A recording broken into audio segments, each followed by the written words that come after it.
ಇವರಿಗೆ ಬೇದಾಡ್ತಾಳೆ.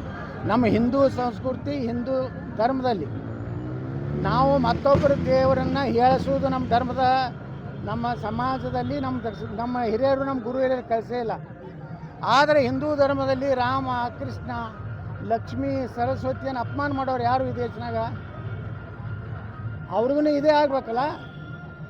ಈ ರೀತಿ ಒಂದು ವ್ಯವಸ್ಥಿತವಾಗಿ ಸಚ್ಚು ಹಿಂದೂ ಏನು ಮಾತಾಡ್ತಾರೆ ಅವ್ರನ್ನ ಮುಗಿಸ್ಬೇಕನ್ನೋಂಥದ್ದು ಬರೀ ಅಲ್ಲಿಲ್ಲ. ನಮ್ಮಲ್ಲಿ ಕೆಲವೊಂದು ಜನ ಅದಾರೆ, ಅವರೆಲ್ಲ ರಾತ್ರಿ ಅವರಿಗೆಲ್ಲ ಸಪೋರ್ಟ್ ಮಾಡಿ ಅವ್ರ ಜೊತೆಗಿದ್ದಾರೆ. ಆದರೆ ಅವರು ಭಾಳ ಈಗಿರೋ ಒಂದು ಇಶ್ಯೂ ಸಿಕ್ಕಿದೆ, ಇದರಾಗೆ ಮುಗಿಸ್ಬಿಡೋಕೆ ಯತ್ನಾಳ್ತಾರೆ. ಯತ್ನಾಳ್ ಮುಗಿದಿಲ್ಲ. ಇಡೀ ಕರ್ನಾಟಕದ ಹಿಂದೂಗಳು ನನ್ನ ಜೊತೆಗಿದ್ದಾರೆ. ನೀವೇನಾರು ಅದು ತಿಳ್ಕೊಂಡಿದ್ರೆ, ನೀವೇನಾರೇ ನನ್ನನ್ನು ಮುಗಿಸ್ಬೇಕಂದಿದ್ರೆ ಕರ್ನಾಟಕದಲ್ಲಿ ಬೆಂಕಿ ಹತ್ತದೆ. ಇದನ್ನು ಈಗಾಗಲೇ ಪೊಲೀಸ್ ಇಲಾಖೆದವರು ಭಾಳ ಸಂಪೂರ್ಣ ತನಿಖೆ ಮಾಡ್ತಾಯಿದ್ದಾರೆ. ಆ ತನಿಖೆ ಬರಲಿ, ಅದರೊಳಗೆ ಯಾರ್ಯಾರು ಅನ್ನೋದು ಹೊರಗೆ ಬರ್ತದೆ. ಇಲ್ಲಾಂದ್ರೆ ತನಿಖೆ ಮಾಡ್ಲಿಕ್ಕೆ ನಿಪಕ್ಷಪಾತವಾಗಿ ರಾಜ್ಯ ಸರ್ಕಾರಕ್ಕೆ ಹಾಕಿದ್ರೆ ಏನೇ ಕೊಡಲಿ.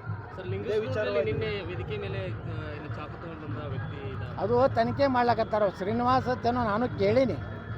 ಅದು ಯಾಕೆ ಇಟ್ಕೊಂಡಿದ್ದ ಏನೋ ನನಗೆ ಗೊತ್ತಿಲ್ಲ. ಅದರ ಉದ್ದೇಶ ಏನಿತ್ತು ಗೊತ್ತಿಲ್ಲ. ಪೊಲೀಸರು ತಕ್ಷಣ ಅದನ್ನು ನೋಡಿ ಬಂಧಿಸ್ಯಾರ. ಅಲ್ಲೊಬ್ಬ ನಮ್ಮ ಹಿಂದೂ ಕಾರ್ಯಕರ್ತನೇ ಹಿಡಿದು ಬೆನ್ನಲ್ಲಿ ಇತ್ತು ಅಂತ ನನಗೂ ಗೊತ್ತಿಲ್ಲ. ನಾನು ಸ್ಟೇಜ್ ಇಳಿದು ಬಂದ್ಮ್ಯಾಗ ಫೇಸ್ಬುಕ್ನಾಗ ನೋಡಿದೆ. ಅಲ್ಲಿ ತನಕ ನನಗೇನು ಅದ್ರ ಬಗ್ಗೆ ನನ್ನ ಗಮನಕ್ಕೆ ಯಾರೂ ತಂದೆ ಇಲ್ಲ. ಸರ್, ಈಗ ನಿಮ್ಮ ಮನೆಗೆ ನುಗ್ತೀನಿ, ಅವ್ರ ಮನೆಗೆ ಹೋಗೋಣ, ಇಲ್ಲಿ ಈ ರೀತಿ ಅಂದರೆ ಒಂದು ರೀತಿ ಗಲಭೆ ಎಬ್ಸೋ ಯಾರು ಪ್ರೆಸ್ ಮೀಟ್ ಮಾಡ್ಯಾರಲ್ಲ